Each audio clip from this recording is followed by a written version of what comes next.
Welcome to The Explainer. So, today we're going to dive into something pretty deep. It's a kind of philosophical guide for how to find your footing, find some meaning and peace in a world that feels like it's constantly trying to knock you off balance. And let's start with a feeling I bet you know all too well. It's that feeling of being just lost in the noise, right? You're being pulled in 100 different directions at once, and you kind of lose touch with what's actually important. So that leads to this huge question. But the answer this framework gives, well, it's not what you'd expect. It says your real home isn't some place you have to go find. It's a place you can get back to, just like that. See, this whole idea, this core concept, it's not about a real place on a map. Not at all. It's about building this inner sanctuary, a state of being that you can tap into whenever you need it, wherever you are. It's already inside you. So what this philosophy does is it puts two things side by side. On one hand, you've got the total chaos of the outside world, and on the other, you've got what it calls the original landscape of your soul. And no, this isn't some half-forgotten memory. It's more like a built-in blueprint for peace that we're all born with. Okay, and this is where it gets really practical, really useful. It's not just about, happy thoughts or daydreaming. It's an actual exercise. It's a tool you can use to consciously tap into that inner calm, even if you're stuck on a packed train or in a stressful meeting. Your outside world could be a total mess, but you can still find this quiet place inside. All right, so let's say you find that inner sanctuary. That's great, but how do you keep it, How do you hold on to that feeling of peace when life just keeps throwing storms your way? Well, this brings us to this really beautiful idea, the metaphor of the mind's mirror. Just imagine your mind is like the surface of a perfectly still lake. When it's calm, it reflects everything exactly as it is, the world, other people, even yourself, with total clarity. And that, right there, is the state we're aiming for. So, what messes up that reflection? What are the stones that get thrown into the water? Well, it's all this stuff, right?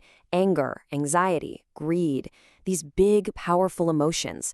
They create ripples on the surface, and suddenly you can't see clearly anymore. You start misreading things, reacting badly, and, well, you just end up making more waves.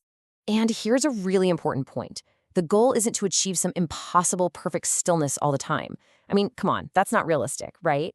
The real work, the actual practice, is just noticing the ripples when they start, and then consciously, gently, trying to calm them down again. Okay, so we've been in this inner world of the mind, but now we're going to take a hard pivot. We're going from the internal to something very, very real and external. The fact that our time here is incredibly limited. Just look at this number for a second, 30,000. What on earth could that be? That is roughly the number of days you get in an 80-year life. And the analogy here is powerful. Imagine your life is a tree, and on that tree are exactly 30,000 leaves. And every single day, one of those leaves falls. Just one. It drops to the ground, and it's gone. For good. I mean, just think about it. Yesterday, that was one of your leaves, and you can never, ever get it back. But here's the kicker. The part that's both terrifying and maybe the most motivating thing you'll hear all day. There's no guarantee those leaves fall one by one. A typhoon could come and strip the whole tree bare in a single night. Our time is so fragile. And look, this isn't about being gloomy. It's a wake-up call. It forces you to ask, knowing this, how are you going to live today? So when you're faced with that reality, that your time is finite, it naturally makes you think, well, what about other people? How do we make our connections matter? And this framework says the whole answer, it's all in how we love. But here's the thing. It argues that not all love is the same. It makes this really sharp distinction. On one side, you have colored love. You can think of this as transactional love, right? It's the kind that keeps score. I did this for you, so you owe me one. It's all about the ego. But then there's transparent love. And this is totally different. It's like a gentle wind. You can feel its effect. It helps, it supports, but it doesn't need to shout about it. It doesn't ask for anything in return. And this is held up as the ideal we should all be striving for, to act from a place of just pure intention. Helping someone just for the sake of helping. It's about offering that support without ever needing a thank you or a pat on the back. It really boils down to this. Are you living a life of service, or are you just chasing validation? Okay, but this brings up a pretty obvious question, doesn't it? If our time is so short and the goal is this pure, selfless love, then why is life so full of difficult people? Why is there so much friction in our relationships? Well, the idea here is that life has two big purposes, and they're woven together. Purpose number one is that inner journey we talked about, finding out who you really are, your unique life script. But purpose number two, that one can only happen out in the world, with other people.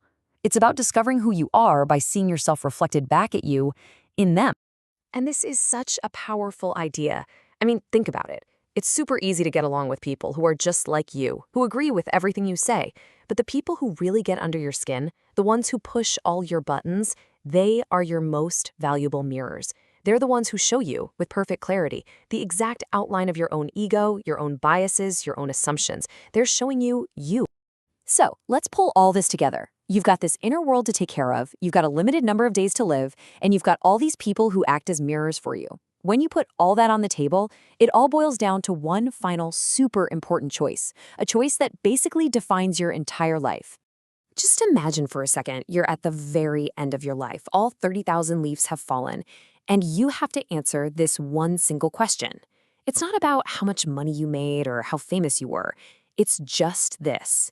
When it came to love, were you a giver or were you a taker? And this right here, this is the taker mindset, defined perfectly. That constant feeling inside of, I want more, or why doesn't anyone understand me? You know that feeling? That endless need to get something from other people. This philosophy says that desire is the source of all our suffering. It's the engine that creates our unhappiness. And that brings us to the very last idea, and it's a big one. So just sit with this for a moment. What if none of this was an accident? What if before you were even born, your soul chose this life, begged to be here even, with all of it, the good, the bad, the joy, the struggle? What if you asked for this? If you really truly believed that was true, how would that change the way you wake up tomorrow morning?